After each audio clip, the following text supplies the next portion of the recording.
with Zev Brenner, America's premier Jewish broadcast on the air since 1981. And now, here's your host. Welcome back to the program. I'm Zev Brenner. Everybody knows Harvard, which is one of the elite universities in the United States. There's also so much anti-Semitism going on campus, and we're going to be looking at that. In fact, they're the subject of a lawsuit. Shabbos Kestenbaum joins us, a second-year master's student at Harvard University, the lead plaintiff against Harvard, alleging pervasive and severe anti-Semitism. Shabbos spent 2 years studying at Yeshiva Eshet Torah in Jerusalem. Afterwards, he founded Young Jews for Justice, organizing Jewish solidarity missions with Uyghur activists, Holocaust survivors, and victims of clergy abuse. He spent the last 2 months immersed in Ukrainian refugee relief work centered in Krakow and Lvov. And Jonathan Frieden joins us. I say shout out to his father, David, who I know for so many years. I just saw him today at the Lido Beach Synagogue. He's a Jewish student at Harvard Law School, the president of the Alliance for Israel. He was a student who was introduced by Speaker Mike Johnson and spoke at the Capitol before the congressional hearing on campus anti-Semitism. Also recently been on national news multiple times. Laura Ingraham, Trace Gallagher, America's Newsroom, CBS, even News, Fox. First time here on Talkline. And I understand both of you have been rotating in some of the networks, never appeared together. So we have the first of having you join us together. So welcome. Thank you for having us. Thank you. Okay. So tell us, maybe begin with you, Shabbos, what's going on with Harvard? I know there's a lawsuit going on. What are you looking to accomplish? What's happening? Sure. So I guess I'll start from the beginning. I think what's super critical to realize is anti-Semitism at Harvard did not begin on October 7th. It was always there. It was sort of this genteel anti-Semitism that was not given the attention that it deserved. It was swept under the rug. And what this lawsuit does is kind of twofold. The first thing, and I think this has already been accomplished, is raising a voice of legal and moral outrage. I think we began a national conversation about pervasive anti-Semitism, not just at Harvard, but across higher education and in college campuses across the country. And then the second part is the practical and the legal remedies. So for example, Harvard has obligations under Title VI of the Civil Rights Act. They can't discriminate against minorities, including Jewish students. Harvard also has contractual obligations to their own students.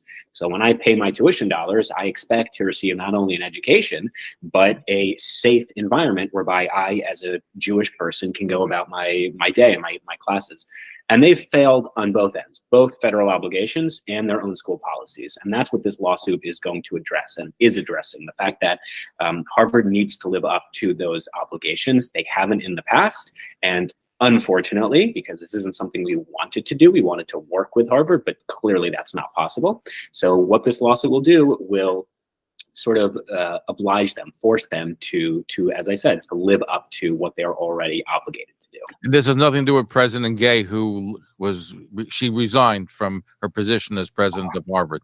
Yeah, I mean, look, I'll be honest. I was also fascinated by the whole Claudine Gay situation, and I was following the plagiarism stuff. But there are two important points to realize. Number one, anti-Semitism is a lot larger, unfortunately, than Claudine Gay. I mean, since her resignation, we've seen students post on social media saying that they proudly identify with terrorist organizations, that Jews control the media. We had just 3-4 days ago, we had all of the hostage posters be vandalized with Israel did 9/11, with Jews are friends with Jeffrey Epstein. So I get the fascination with Claudine Gay. It really is a fascinating story, but unfortunately, anti-Semitism goes way beyond Claudine Gay. And I'd also add this last point. I took a selfie with her on the day of her inauguration. You know, I was actually really happy and really proud. There was no kosher food, but that's an issue for another time. But I was nonetheless, as a Harvard student, really excited and appreciative of the historical moment. This is the first Black female president of Harvard. But then so quickly, she just disappointed. Disappointing is putting it mildly, but she really abandoned her Jewish students. But as I said, it goes far beyond just one person. I'm curious, before I get to Jonathan, you said there was no kosher food. Was there ethnic foods of other groups? Yeah, that's why you're spot on. That's why I mentioned it. So part of Claudine Gay, that should be part of the whole equation. The Jewish students are entitled to kosher food. Yeah. And they know it's maybe minor compared to the anti-Semitism, but it's a right that's worth, I think, talking about and pushing administration not to neglect the Jewish students' needs. 100%. Part of her speech on that inauguration, again, I was there. It was a rainy, miserable day, but I stood outside and listened to her, and she championed diversity, and we're a university where all of these different factions can come together, and isn't it so beautiful? And then, yeah, there's no kosher food, but there's food celebrating all the other ethnicities and diversity that makes it Harvard. So yeah, the double standard, as I said, was always there, but post October 7th, it's unavoidable, and it's just accelerated in its really just nastiness and pervasiveness. John, let me turn to you because you're in the classroom as well. What are you finding? Because I know when I spoke to my daughter, Jessica, who's in Barnard, she said the same students that are protesting hatred and against Israel and the pro-Hamas rallies are sitting next to her in the classroom. Is that the same thing going on in Harvard? Are you finding that to be the same kind of situation? Yeah, so there's this really interesting situation where sometimes you'll be walking by crazy rallies outside, and usually we don't interact, but on occasions you will to a degree. And people will be saying things that are seemingly really, really hateful against not only Israel, but at times certain chants against Jews, such as globalized intifada, which my parents lived in Israel during the intifada. They were blowing up buses and restaurants. Like, that's, to globalize that is something that's scary, and is not just an Israel issue. To globalize that, or from the river to the sea, and etc. Like, there's so much more. But there's this really interesting and kind of crazy thing where that'll be happening in the building. Outside, you'll be walking by it, and then you're sitting next to the person who is saying that in your law school class. So you sit next to somebody, so there's somebody's protesting, say terrible things about the Jews, and then 5 minutes later you can be sitting in the classroom with that person. Yeah, exactly. And there were times where literally a protest ended because it was the end of lunch, and like we all walked together to our classes and then just like took class together, which is this hilarious thing. There are even moments where I or my friends will be sitting in class, and I'm not a big social media person, so I'm not on so much, but this happens a little bit more to my friends, where they'll be sitting in class and literally the person sitting in class with them will be posting radically anti-Zionist and sometimes borderline or past the borderline anti-Semitic posts while they're sitting in class with that Jewish student. So but how does it make you feel, or Jewish students feel, with the same people that are shouting really death and killings to the Jews? That's really what they're saying, are sitting next to you. Has that entered the classroom as well? Is there tension in the classroom between Jewish students and these Islamist Hamas supporters? Yeah, so I think that a lot of this really matters on the specific situation, right? So there are some professors that are just better at creating a decorum in the classroom of, listen, we're going to put what's going on in the Middle East aside right now. If you want to talk to me in office hours, great, but in class, we're going to be learning about the subject matter, and are able to really create that culture. And some are really not. Honestly, there are some professors that are tweeting or retweeting some of these really, really terrible things as well. I'm lucky that I wasn't in those classes, but some of my friends were, and they had a really, really, really troubling semester, like emotionally challenging. And I really feel for them. And then I think it also matters the student. So like I would say, for myself, I think I grew up with the understanding that there are going to be people in the world who hate me no matter what, because I'm Jewish and because of who I am. And that my role is to be proud of who I am regardless, and still try to be empathetic and to make positive change. Are you happy there's a lawsuit against Harvard dealing with anti-Semitism? I'm sorry? Are you happy that there's a lawsuit against Harvard dealing with these issues? So I think that that's a really complicated question, because I think that some of the issues that are going on right now are Harvard's not handling them well, and hasn't been handling them well for the last 2.5 months, right? Like, as Shabbos mentioned, the fact that there's anti-Semitism at Harvard, right, that didn't start on October 7th. That's been existing, and October 7th it blew up, and for the first 2+ months, right, they have consistently been missing the mark on how to deal with it. And so the question is like, at what point do you say, we can't do this internally anymore, and we need to really raise this issue through the legal system? And so it's happening. And whether we like it or not, whether Harvard likes it or not, Shabbos is pioneering that as the named plaintiff. And hopefully, I think the goal through all of this, right, is that ultimately we want to decrease the anti-Semitism that's happening at Harvard, as well as at all campuses across the country, and even in the United States more generally, right? Like we're seeing that the rates of anti-Semitism are skyrocketing. And for some reason, that's really becoming evident at college campuses. But this is an issue that's facing people across America and across the globe. And you're happy that there's a legal action against Harvard. I think that it might be important, but I'll leave Shabbos to be the one to discuss the I see you're a little specific hesitant legal about it. action. So I'm curious. So you initiated this lawsuit. Who's there in the lawsuit with you? Who's backing it up? Who's paying for it? In terms of paying for it, I'll plead the fifth on that one. But I will say Lawyers on that don't come cheap. yeah, exactly. Unless you use some of your Harvard Law School graduates or some of the ones that are in classroom. Some of them are brilliant. My son-in-law's there, so and I know others that are there brilliant. But go ahead. So the other, there are 6 plaintiffs, right? I'm obviously the only named plaintiff. The other 5, one is at the School of Public Health, and 4 of them are at the law school. They wanted to remain anonymous for a bunch of different reasons. I didn't really have that option, primarily because I'm the only Orthodox Jew at Harvard Divinity School, and I'm the only pro-Israel Jew at Harvard Divinity School. I should say one of like 3 pro-Israel Jews. Out of how many students? I would between 400 and 500, roughly. So only 3 support Jews out of 400.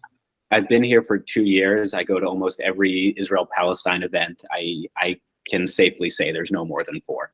Wow. And it's probably a more of a generous estimate, actually.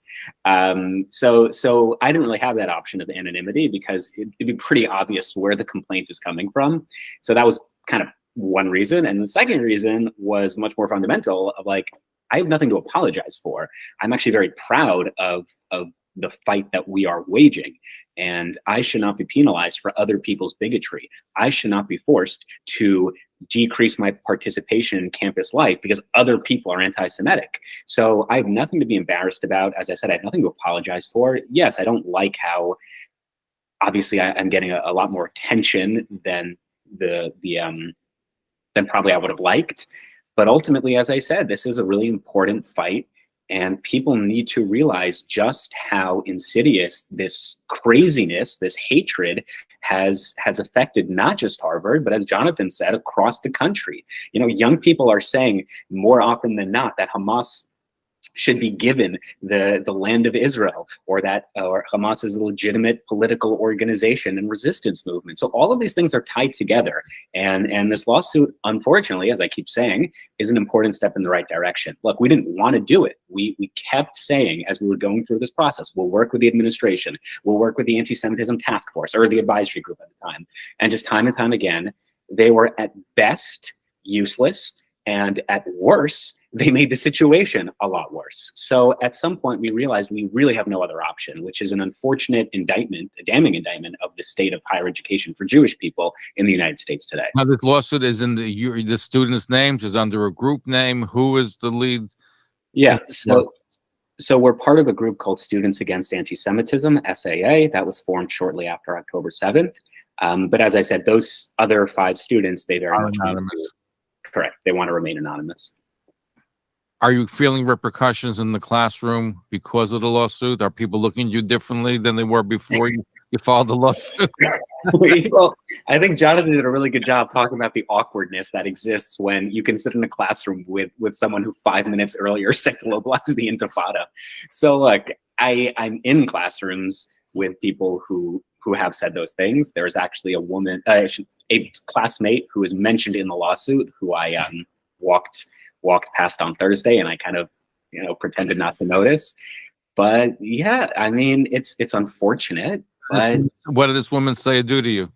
Sure. So again, this is all in the lawsuit. So Harvard Divinity School has a student WhatsApp group, and we posted. Someone posted in the WhatsApp group saying that there's a queer trans Palestine liberation event happening, and you should all go. And I pointed out that the keynote speaker is someone who essentially live tweeted October 7th saying it's about time and resistance is justified and oh, what a glorious day.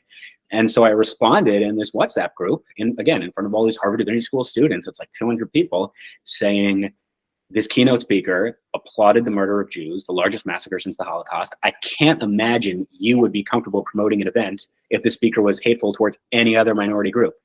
And the response from this student was, and I quote, "Well, I'm comfortable promoting the event." And it got like one person pushed back and said, "Hey, you should not say that," but no one else said anything. So that's the environment that, I'm going to say I'll use me as an example, but this is an environment that hundreds and thousands of Jewish students are living through every single day. And it's kind of insane when you think about it. And I hate to sound like an elitist snob, but I'm going to do it just briefly for a second. If this was any other university, okay, some universities are better than others at tolerating anti-Semitism. But Harvard, which purports proudly so that it trains the next generation of American leaders, and it has a disproportionate amount of American presidents and Congress members, the fact that these people, these future leaders, are saying and doing horrifying things, promoting violence, promoting the murder of Jews, saying that there was no rape, that Hamas is a legitimate political resistance group. This should outrage, forget about Jews, this should outrage anyone in the United States. It's insanity. Let me ask you this before we break, Jonathan. Do you find that non-Jewish students are sympathetic to Israel, to what's going on, to the anti-Semitism on campus? Or do you find that they're either not involved or they're pro-Hamas? Yeah, it seems like the university is kind of split, right? So there's like this small group of very pro-Israel, some Jewish students. I will say there's also a lot of Christian students that are very pro-Israel as well. And I want to give them a shout out because some of them have really stood up for us in a really beautiful way, especially in the beginning. In the law school, they actually put together a kosher dinner for just the Jewish students, Christian students, and actually a couple of Muslim students who were supportive. And there was no programming. We all just sat and had time together. And so there are some students who are pro-Israel and are supportive or at least empathetic towards the Jewish community. Then there's those who we were talking about, which are not just anti-Israel, but many of whom are clearly anti-Jewish, and we see that regularly. I would say that the vast majority of the school are either indifferent or are just like don't have a strong enough pull in either direction, and they're just trying to be students and they feel bad. There's death that's happening on both sides, and they feel bad that they're in the middle and they don't really know anything other than the fact that they walk by these rallies every day. And I could even say I was walking at the class one time and I overheard someone on the phone in the law school being like, "Everyone's trying to get Claudine Gay to step down. Like, who even cares? I don't know what's even going on." Like, it seems like for most people, this is like this weird thing that's going on in the background that's on the news and isn't really impacting them so much.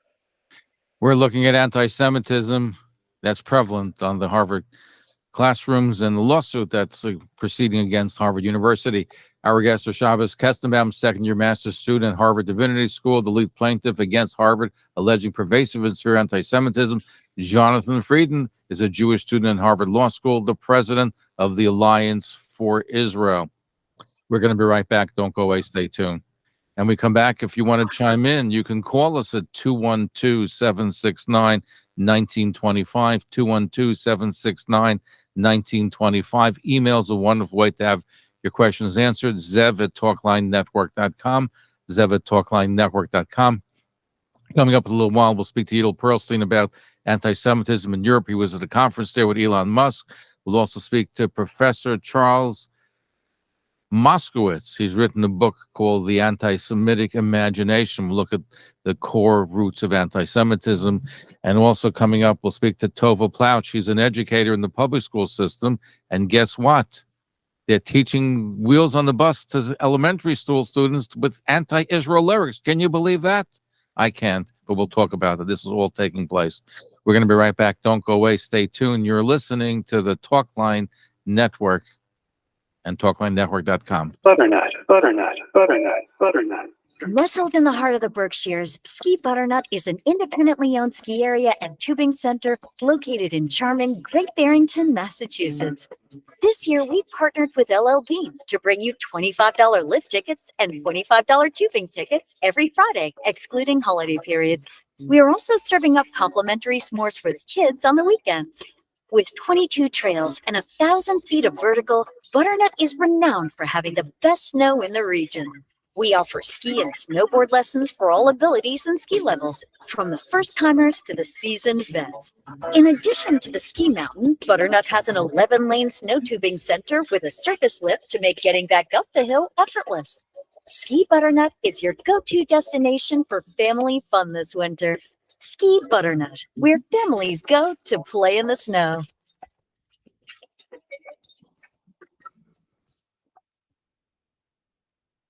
Hey, it's New York Times bestselling author and ghostwriter Michael Levin, and books are my babies.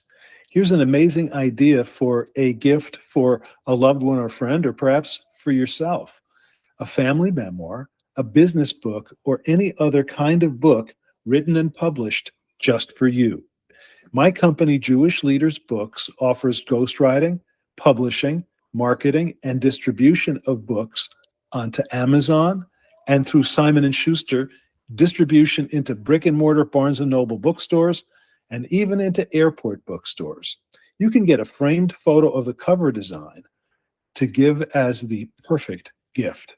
To learn more about how Jewish Leaders Books can get your book done for you or for a friend or loved one, contact my friend Zev Brenner at 212-769-1925, extension 100, or drop him an email at zev@talklinenetwork.com. Again, that's 212-769-1925, extension 100, or write to Zev at zev@talklinenetwork.com, and we will get your book going for you.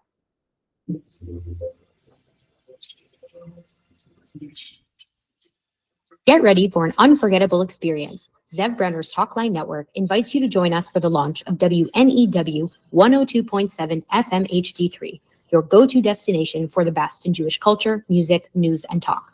We're not just a radio station, we're a community. Connect with us in the car or on the go or at talklinenetwork.com and via our 24-hour listen line on your cell phones at 641-793-0382. That's 641-793-0382. Imagine 24 hours daily access to the richness of Jewish life and thought. It's like having a vibrant community at your fingertips, no matter where you are. From thought-provoking discussions to the latest hits, our programming is designed to entertain, inform, and inspire. You won't want to miss a moment. Join us on WNEW 102.7 FM HD3 and TalklineNetwork.com. Don't miss out on the excitement. Spread the word, tell your friends, and get ready for a new era in broadcasting. This is more than a radio station. It's a celebration of our rich heritage and a platform for our shared future. For more information or to host your own radio show podcast, call us at 212-769-1925. That's 212-769-1925, extension 100. Talkline, America's premier Jewish network, broadcasting 24 hours a day. Please join Dr. Shelley Hirsch, Ari Fried, Dr. Yitz Goldberg, and myself, Dr. Robert Wolf, at the new time of 9:30 p.m. Thursdays on 6:20 a.m. and 102.7 FM for our important and widely acclaimed show, The History of Jews in Israel. We present the facts related to the history of the Jewish state in Israel and knock down the lies and falsehoods related to the Jewish homeland. You can also now email us at blueandwhitefacts@gmail.com. That's blueandwhitefacts@gmail.com. Come listen to the truth. Hi, this is David Gabe, and you're listening to The Zev Brenner Show. Thank you for listening to this episode of Talkline with Zev Brenner, America's premier Jewish broadcast on the air since 1981. Please call us with your questions and comments at 212-769-1925. That's 212-769-1925. Or email us at zevbrenner@gmail.com. Welcome back to the program. I'm Zev Brenner, looking at Jew hatred at Harvard University. Shabbos Kestenbaum is our guest, second-year master's student, Harvard Divinity School. He's a lead plaintiff against Harvard University. Jonathan Frieden is a Jewish student at Harvard Law School, the president of Alliance for Israel. Before taking our phone calls, Shabbos, how'd you get the name Shabbos? I was born on Shabbos. It's not so interesting. I was born on Shabbos, and my parents figured, why not? So here we are. All right, no problem. I just was curious to know that. Let's go to Stan in Forest Hills. Your question or comment for our guest. Go ahead, Stan. He's lucky he wasn't Christmas, or he'd be in big trouble. Anyway, the point. I'll tell you, I'm fascinated in a terrible way. Maybe you can help me here. I'm totally fascinated by what has been going on campuses. What percentage of Jews hate Jews? We know what they're doing in terms of marching with the pro-Palestine against Israel, but what percent? Many Jews are in this anti-Semitic thing. Am I wrong? Tell me. I see it. I've been, in terms of chains and so forth. Do you have an idea in terms of the Harvard effect of it? Because it's fascinating to me in a terrible way. Do you know what I'm saying? I can speak for the Divinity School. Go ahead, Shabbos, yeah. I can speak for the Divinity School. Up until I founded the Jewish Student Association like a month ago, there was only one Jewish group on campus at the Divinity School, and that was called the Jews for Liberation, which are Jews who are non or anti-Zionist, and they would hold events pretty regularly. They were actually quite prominent on campus. And how large are they?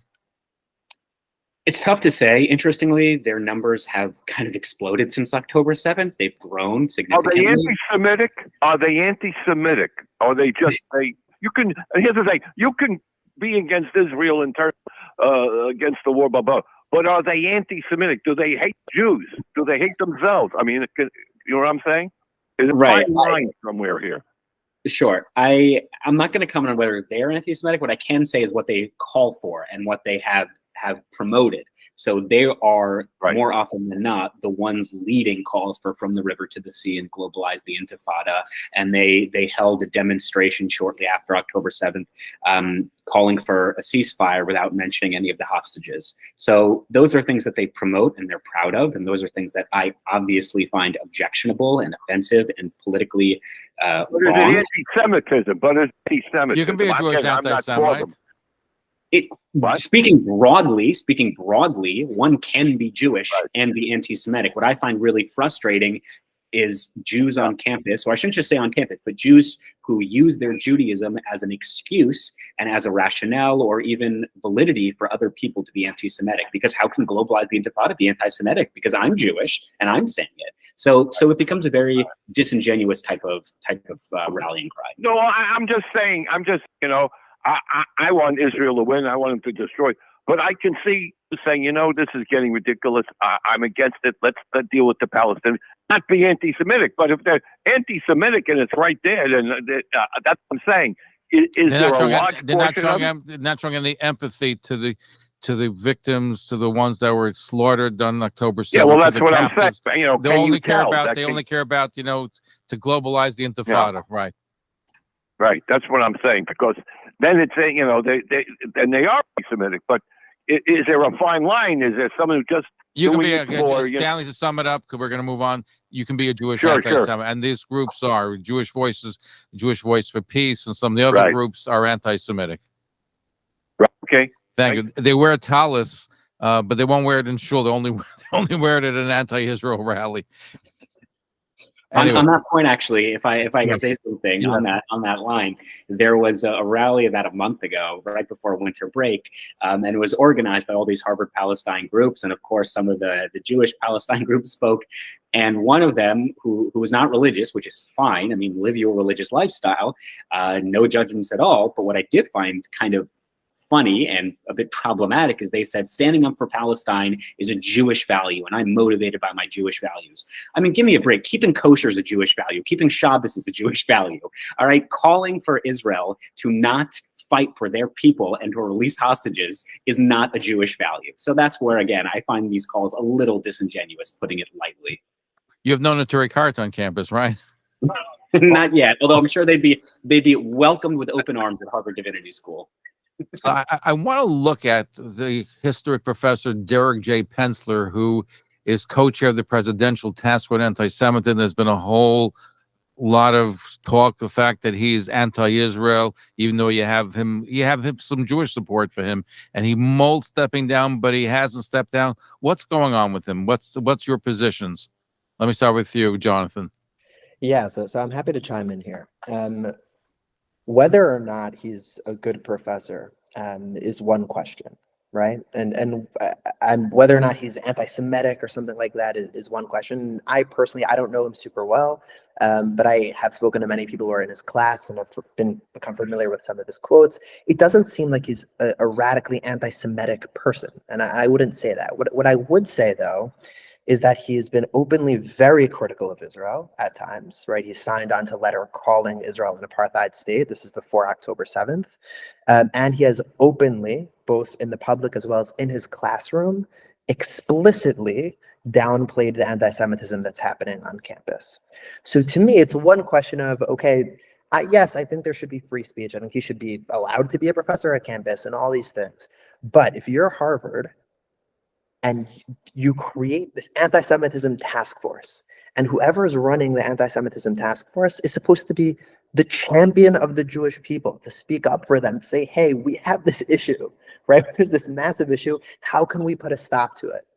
And the person that you're going to hire to lead the group is someone who's explicitly downplayed the issue and has also called into question the legitimacy of the homeland of that group of people.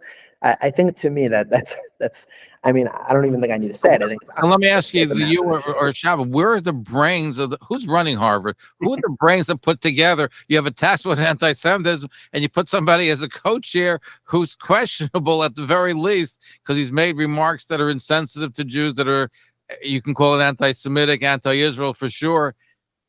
Where are their brains? They just finished a controversy with Claudine Gay, where they had to really force her to resign. I'm sure she didn't want to resign, and now they just go back on the same track. Where are their brains?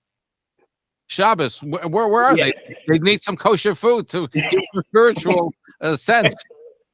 So as they say about the Palestinians, it's also true of Harvard. They never miss an opportunity to miss an opportunity. So I could not agree more with Jonathan. He is a scholar. There's no doubt about it. He literally wrote the book, or a book, on Zionism. He is the director of the Center for Jewish Studies. He's obviously on the left. He does not represent the mainstream Jewish political ideology. And again, that's okay. But about him resigning from the college, the question, though, that's being raised is he fit to be a coach dealing with anti-Semitism at Harvard? So that's when the problem starts. The problem starts when you put in charge someone who needs to dismantle anti-Semitism, who has gone on record publicly, twice at least, saying that anti-Semitism is exaggerated. So that doesn't really inspire confidence with Jewish students on campus that the professor who's now leading the second task force, because remember, we already had one, but it was so remarkably useless, they obviously accomplished nothing. But the second one is now led by someone who doesn't actually think it's that big of a problem. I could show you my WhatsApps of 2 students who were in his class last semester who said, yeah, he is someone who said that these things are not as bad as they appear. It's grossly exaggerated by these outside conservative activists. And he used, I'm getting the quote in front of me now, he said that a lot of these instances are not necessarily anti-Semitism, but, quote, Jews are being shunned from progressive political communities. And this is a form of social exclusion. So again, it's hard to tackle something when you don't actually think it's anti-Semitism, but you think it's social exclusion, or the popular kids are being mean to the Jews. That's not what this is. And so I don't have much confidence in an anti-Semitism task force because I don't understand what their concrete plan of action is, considering anti-Semitism is just as pervasive as it was before the task force. But yeah, in terms of him being the chair, it's very bizarre. So who else is on this task force? Oh, that's the best part. I'm afraid that who else is on the task? The best part is they haven't actually named who else will be on the task force. So he's the only one. We're waiting with anticipation who else they'll call. I wouldn't be surprised if half of the Center for Middle Eastern Studies gets included on that task force. Wow, unbelievable. So what's the reaction? Are other people outraged about his appointment? Because some of the stuff that I've read seem to indicate that he's getting a Jewish Book Award, and seems to be more support for him than you would think there should be. Yeah, I can take this one real quick. certainly amongst scholars and academics, he is in high regard. And again, I view him in high regard as well. He definitely is a scholar.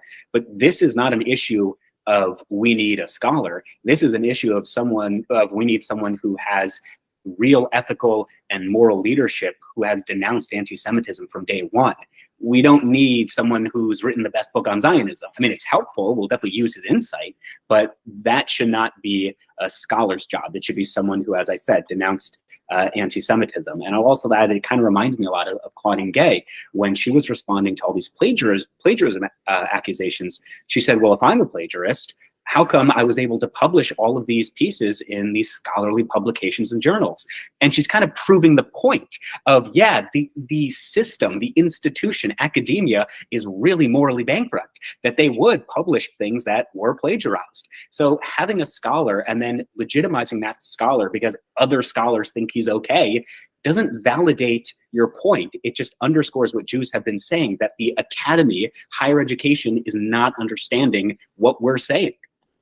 Now, overall, because of the anti-Semitism on campus, would you say that enrollment is going to go down of observant Jewish students and Jewish students going to Harvard? We've already seen, oh, Jonathan, go ahead.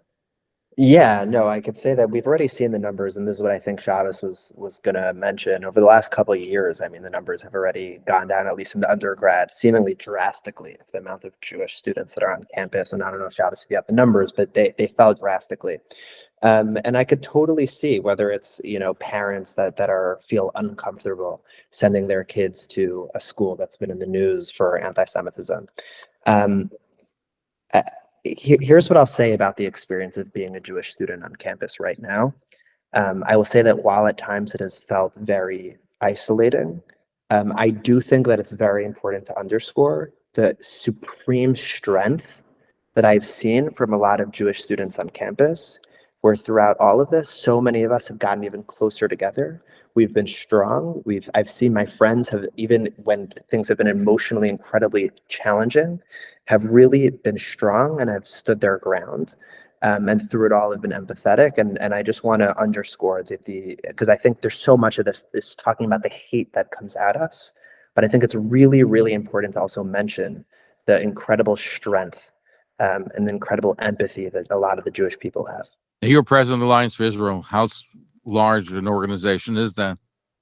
So I could say since October 7th, we've grown a lot also. It's actually really interesting because the organization was pretty active, and then during the COVID time, it kind of just completely ceased to exist. A friend of mine helped build it up a bunch last year, actually brought in one of the biggest events of all of law school last year, brought in Bill de Blasio for the progressive case for Israel, which of course was had a lot of people who were not happy about that on many sides, but it was a very big event. And then this year, the idea was maybe more of a draw at Harvard than in New York City.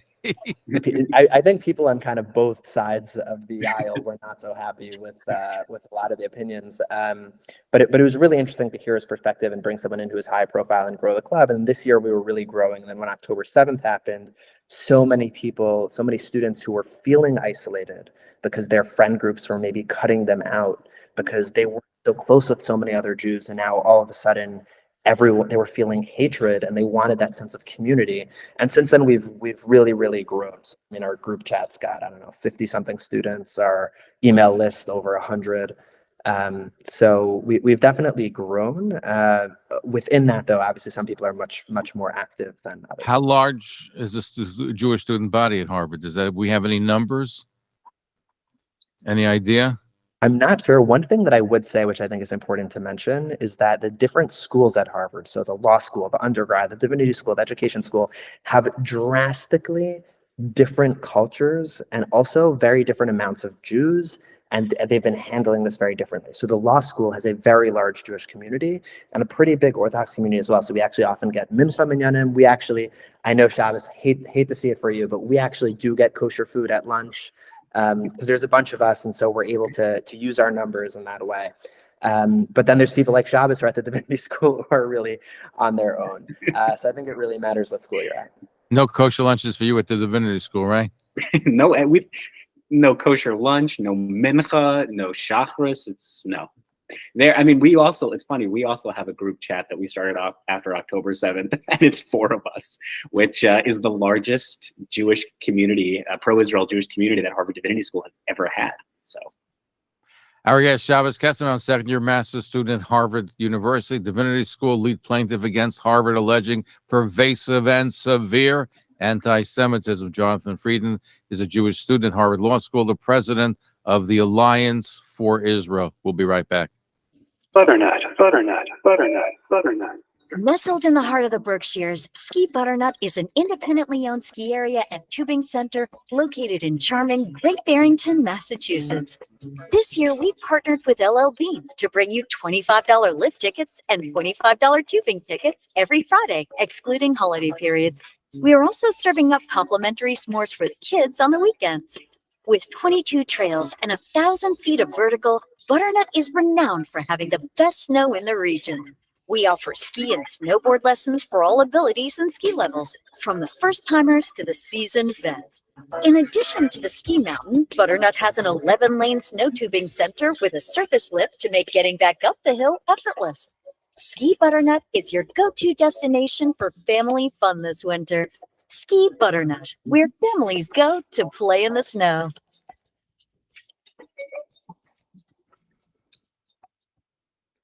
Are you feeling lost in the maze of Medicare? Are all those ads that you see and hear confusing? I'm Medicare Menachem Friedman, and I can help you make the right choice. Over 15 years ago, I helped my grandparents navigate the complex world of Medicare. They were confused, but I brought them clarity, and I can do the same for you. I host countless Medicare educational events, breaking down the ABCs and Ds of Medicare. No jargon, just plain talk. Wondering when to enroll? I can advise you at the proper time to enroll at the right moment so you can avoid penalties and make informed choices. If you're confused about Medicare supplement plans with Part D RX versus Medicare Advantage, I will help you weigh those options. I don't work for Medicare, but work for you. I can change your plan. Fear shouldn't drive your choices. I will empower you to make clear and concise decisions. Say goodbye to that Medicare anxiety. I'll help you find the plan that fits your unique situation. From New York to Florida to California, I'm licensed in over 25 states. Please connect with me, Medicare Menachem Friedman, today. Call 347-738-6846. That's 347-738-6846, or you can find me on the web at mindfulmedicaresolutions.com, because your Medicare journey deserves a trusted companion.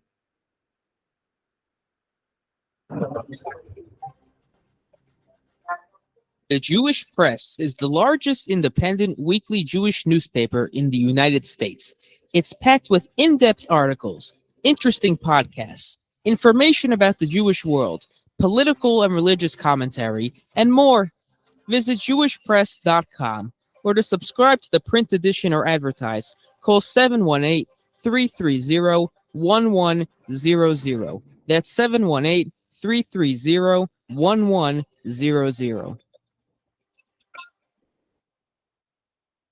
Hey, this is Alan Dershowitz, inviting you to tune into the Dersh Show, where we discuss the most important issues of the day. You know, the Dersh Show, all that's missing is the wits, and that's what I need you for, to provide the wits. We broadcast Monday through Thursday evenings at 11 p.m., courtesy of Rumble on TalklineNetwork.com and our 24-hour listening line at 641-793-0382. Please join us on the Dersh Show to really get a grasp of what's going on in our world today, and you'll hear it directly from me through my lens, which you know is always going to be your lens. So thank you. Please welcome the 110th mayor of the great city of New York, Mayor Eric Adams. One of my favorite radio shows. Always good speaking with you, Zev. Take care. Thank you, Mr. Mayor. You're listening to Talkline with Zev Brenner, America's premier Jewish broadcast, on the air since 1981. And now, here's your host. We're back. Shabbos Kestenbaum is suing Harvard, alleging pervasive and severe anti-Semitism. Jonathan Frieden heads the president. He's the president of the Alliance for Israel. Shabbos, let me ask you this. Have you tried to get Alan Dershowitz involved in your lawsuit? He's one of the Yeah, most... as you were playing that ad for Alan Dershowitz, I figured he'd be pretty good at this. Listen, if he's listening, we'd love to have him join. I'm sure we could use some of his expertise and advice. Have you reached out to him or not yet? Listen, if you have his contact info, let me know. But I have not reached out to him. I'll put you in touch with him. Okay, let's take one email as well. Dawood writes, is it not true that the president recently resigned? Is she still getting paid $1 million a year to teach 2 classes a week? She is. She is getting about $900,000. For what is a good question, but the problem is she has tenure, and it's hard to get rid of professors or any faculty, even those who have called for context dependence as it pertains to Jewish genocide. So that, I think, tells you all you need to know about the state of higher education in the United States today. And you said most students don't really care if she's getting a salary or she's there or not. It doesn't really affect most Harvard students, correct? I think you said that before, David. Not Jonathan, I meant. Yeah. So in terms of whether or not she has a salary or whether she's still employed, right? That's a matter of like, what's the right thing to do? But the question of like, how do we fix anti-Semitism at Harvard is a different question, right? And I really want to reflect back on what Shabbos was mentioning before, that it's beyond one person, right? I think the president is in a position where they could shake up and change the system, right? There's the system that's in place, which is harming Jewish students. And a president is in a position of leadership and can try to change what's going on. And unfortunately, that wasn't happening when Claudine Gay was president. And the hope is that moving forward, right now, the interim president is former provost, Alan Garber. And if someone else takes over in the near future, the hope is that they will actually change the system that exists. But I think that it's important to remember that this is not just about Claudine Gay. This is about the systems that are in place at Harvard and in higher education more broadly, which are harming Jewish students. Student Justice for Palestine, are they banned on campus or they're allowed on campus? What's the status? There's an SJP at Harvard Divinity School. I don't know to what degree they're active. The main players are the Palestine Solidarity Committee. They have like 30,000 followers on social media. They put out the most grotesque, blood libelous, anti-Semitic, objectively false information almost on a daily basis. And they've been allowed to interrupt classrooms, to conduct unsanctioned protests. But why isn't that challenged? Some schools banned them or at least suspended them. This should be banned. If you want to reduce anti-Semitism, groups like that shouldn't be allowed to hold events on campus. And now you know why the lawsuit is so imperative. Because yeah, we were saying that on day one. This is a no-brainer. Why hasn't Harvard done this? And now going back to your question, you have to ask yourself, who the hell's running Harvard? So it's a good question, and I unfortunately don't have any obvious or easy answers. Well, maybe with the law, we'll find out who runs Harvard. What were you saying, Jonathan? Yeah, no, I could say the reason why Harvard won't shut them down, or the reason that they'll give, which is that there's free speech issues, right? Which is that they will say that, you know, any of these groups, any of these students can get up and they can say things that are absolutely disgusting. They could say things that are hateful, right? This is what the presidents were saying at the congressional hearing, which went all over the place, right? It depends on the context. As long as they're not targeting students, they could say things which are hateful and disgusting because that's protected by free speech. And what's interesting is that in public law, right? Like if someone's just to go out in the middle of the street, you are legally protected to do that. The question is that Harvard is a private institution, right? They don't need to abide by those public free speech laws. So I know I'm getting a little bit into the legal weeds with you, but I think the question is whether a private institution should say, you know, we're going to rein this in, where even though legally in the public, these Palestinian groups could say things that are hateful against Jewish students, but in a school setting, should we not allow that? And they're saying that, no, we should allow them anyway. The issue is that there's a double standard. So let me ask this question as we close out, Shabbos. You have some great legal minds. You have Jonathan, you have others there. Are you tapping into the student body to help with the lawsuit? Absolutely. Jonathan is, as you said, a sharp legal mind. But yes, we're taking all the advice we can get, and we're very thankful for Jonathan. Final question. Let me start you with Jonathan. If somebody comes over and says, Jonathan, should I attend Harvard University? What will your answer to them be? Should they go? I would say, are you a strong person? If they're a strong person, and they really, really want to succeed and push themselves, and they're willing to deal with adversity at times, I would say stolka.